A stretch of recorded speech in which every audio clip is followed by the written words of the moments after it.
I was having a discussion about tragedy, and it was all people who loved Arcane, and we were talking about how some tragedies, they just kind of hurt. You know, they're just awful. We don't want to experience it again. And other tragedies, they hurt, but we walk away grateful for the experience. And Arcane falls into that second category. I thought maybe you could love me like you used to. Even though I'm different. This line just breaks my heart. It's the delivery, and it's how her face kind of crumples in that pause. It pains her, so much to acknowledge what she is and to really dwell on it like that. And then, of course, end of episode 3, every single conversation I have about this scene, and so many that I have about Arcane in general, just includes someone literally saying the words, "Poor Powder." You just want to give her a hug.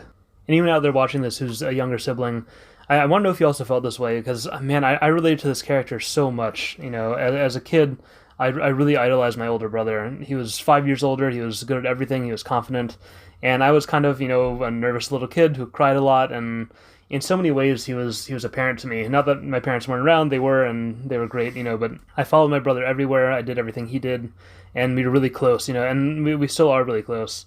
But as a younger sibling, you just feel left behind a lot. No matter how much an older brother, older sister makes an effort to include you and lets you hang out with their friends, you're just younger and you kind of don't belong. You feel not good enough, and it's a feeling that never really leaves you.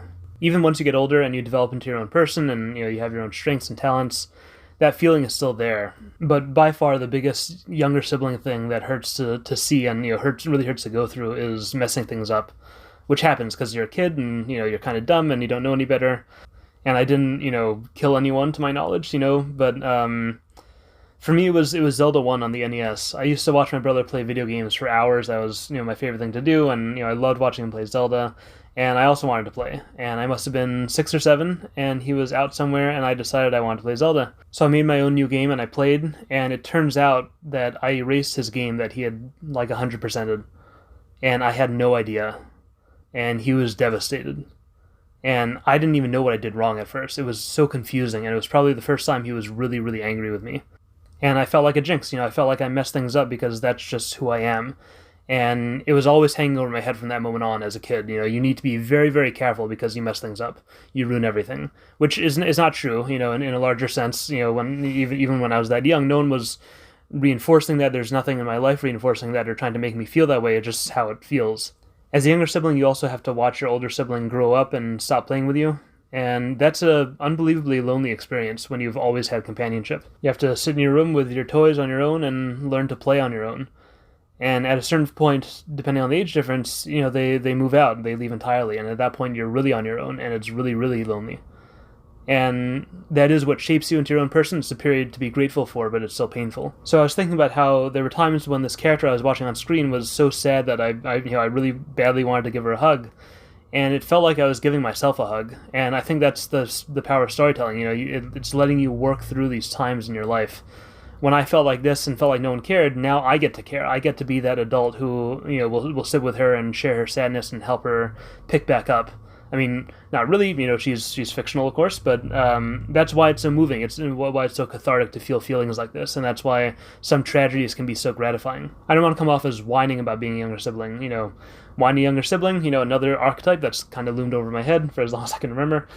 But that's what's so great about a story like this, because I related to Vi too, but not like older siblings probably relate to her. The pressure of having your younger brothers and sisters looking up to you, and how impossible it seems sometimes to stand up to these challenges alone when you still feel young and small and weak, but you're first in line, and maybe you're the only one in line, and you just have to grit your teeth and do what you need to do, protect your little brother or sister. And sometimes things don't always go well, sometimes you lose your temper and you regret it, and that happens from both sides, and the story is a tragedy from both ends of the story. We really feel for Vi, too, in every scene that we feel for Powder. But again, it's that phenomenon of stories helping us to relive and process our lives. Let me know if you felt this way, when you're watching the show, especially from your own experience with their siblings.